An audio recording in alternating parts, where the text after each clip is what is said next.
ఇప్పటి వరకు జరిగిన కథ వేరు, ఇప్పటి నుంచి వేరు. నాలో ఒకడికి విషపురుగు ఎక్కింది, వాడెవడో తెలియాలి.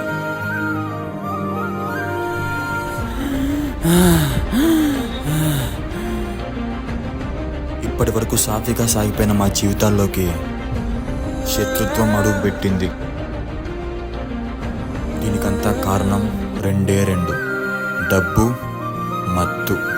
మనతో ఉంటూ, మనలో ఉంటూ, మన చుట్టూనే తిరుగుతూ లాస్ట్కి మనకే స్పాట్ పెడతాడు. వాడిని నువ్వు తప్పించినా స్వామి నుంచి నువ్వు తప్పించుకోలేవు.